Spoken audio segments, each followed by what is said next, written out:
Beyond Talking Points is an ongoing discussion series that examines headline issues from various perspectives and promotes shared understanding. This new Humanities Washington program launched in fall of 2011 with a three-part series examining different perspectives on immigration. The final session took place November 16th at the Bellevue Arts Museum and focused on the stories of 5 refugees from around the globe who now reside in Washington State. This video was recorded that evening. My name is Zaki Abdulhamid. I am a program manager at Humanities Washington. Thank you all very, very much for being here with us today. For those of you who don't know who we are, Humanities Washington is a statewide organization, and what we do is we aim to spark conversation and critical thinking using story as a catalyst. What we're going to do right now, we're going to watch a few clips from an award-winning documentary called Rain in a Dry Land, which follows 2 Somali families as they come to the United States. Right after that, we'll have a little bit of a conversation with some great panel members that we have with us today, and then we'll go to our breakout groups.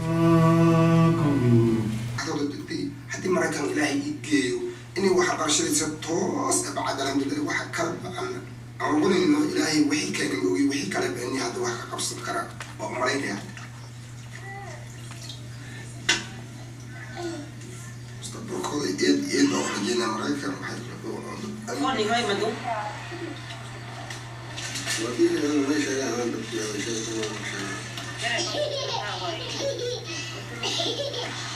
أقول إنه شغال فضائي.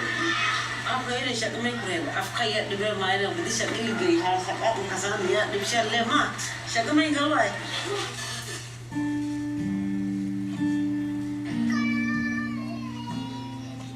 Ana ambil lebah. Ay, berflat lebah. Luka sembar lebah. Ya kulli أنا الميزي وشبعسنا إله بقى يبعد الأبواب أنا. My name is Som Acharya, and I came from Bhutan, a very tiny kingdom in the Himalayas, next to India, and we can say in between India and Nepal. My name is Nanta. I am from Burma. My name is Marwa, and I am originally from Iraq. My name is Hien Q. I am from Vietnam. My name is Thuy Tran. I am also from Vietnam. Mainly, there are 2 tribes of people in Bhutan. The majority part of the people, the people who belong to the king's race, the present king's race, and we belong to the people who migrated from Nepal many years ago. And those king's race, they migrated to Bhutan from Tibet, a very neighboring country. The then country now is the part of China, and started a war. It was not a great war that started in Bhutan. Eventually, in 1988, the king of Bhutan, the then king, now we have different king, the very young king of my age. But the then king, King Jigme Singye Wangchuk, started a very new policy to clean up all the Nepali-speaking people of my race from Bhutan, and to rule over the country with only his own race of family system. We were asked to leave the country. If we didn't, we were forced by the military personnel. Our houses were burned. All mothers, sisters were raped, and the adults were killed or put into prison, and they never came back. And we didn't know where they went. So, and even if we didn't leave the house, they put in a truck and they just crossed the border to India. So we were one of those. The life here is still struggling, going to be struggling. I don't see any very good future in a lot of refugees, though there are some very exceptional cases prevailing here. Thank you so much. Thank you very much. I lived in Burma when I was 4. I didn't know that the political problem in Burma. I always see the bombs and guns and bright monks running around, people running around. I said why? And then sometimes my father running around, and sometimes when we sleep at night, my parents wake me up and ran. And then I didn't know that underneath our house we have another a little house, and we have to hide there. I said like, why we have to hide? And then sometimes I heard like people crying, people beating. I saw my uncle and my grandparents have to run all the time, and even my father, right? So I said, I talked to him like, why you have to arrest my uncle every time? And they said like, you are a big mouth, and they slapped me and they took me. And I saw some women being raped in front of me. And then they asked, you next. I ran away. After the United Nations came into the Korean organization, and they said like, oh, come and register. And then I go and registered it, and then they gave the card, and so that's how I got in America. Well, thank you very much. That was a wonderful story. I am a refugee from Iraq, and I've been here in the United States for about 2 years and 11 months. I came in January 2009, and me and my family had to flee Iraq in 2005 due to war. And it's really difficult because I was still in high school at the time. I remember just walking to school was extremely difficult and hard task because, like for example, I remember one day just walking and I heard like bombs explode and people started shooting at each other. I don't know where it's coming from. I look around, I don't have anywhere to hide, and I just have to keep walking to school.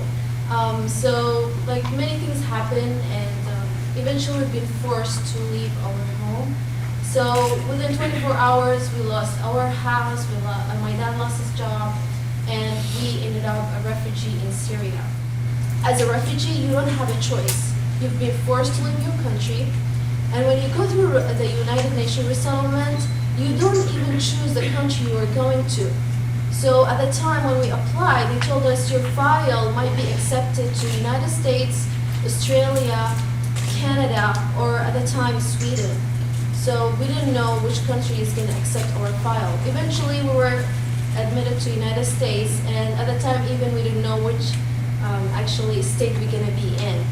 A week before our flight, they told us you're going to be resettled in Seattle. So, yeah, so here I am. I came from Vietnam. So our people were called Cham, and so it's an ethnic minority in Vietnam. It's one of the major ones.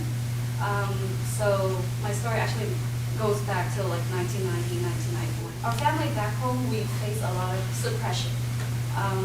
Being an ethnic minority, we didn't have as much privilege as the mainstream. So there wasn't any education. We were farmers, basically growing wheat, rice fields, things like that. There was also ethnic clashes that just goes on and off all the time. Ethnic clashes between the Cham minorities and the mainstream Vietnamese. Then we were chosen to come to America, and when we actually came to Oregon first. Coming here, we kind of felt the same way because what are we gonna do? We don't speak English. You cannot go find a job. You cannot move around, no car, and things like that. I guess coming here gave me that opportunity. But then when I think about it, now that the country is better, I would really prefer to be back home where I could fit in with, with people that I can identify with myself. Yeah. I think my story is not so much different from everybody, but let's go way back to why I get to come to America. Is of course most of you know about the fall of Saigon. My dad used to be a lieutenant for the U.S. government.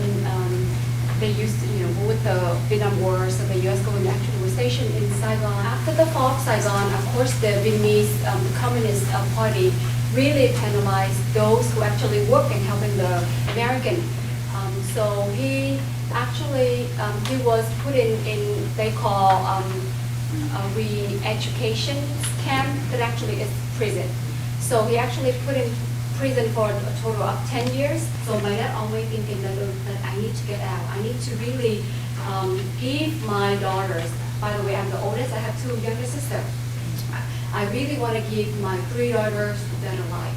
A life, a country where they can have freedom They actually can speak up their mind, they actually can do the things that they like to do. Believe me, we want to do the best that we can to really pay back this country, be a good member, teach our children to be good. And this is the message I really want to get to you is you have a lot of privilege in your life in America. You know, you have a lot of privilege. Maybe you get to speak English.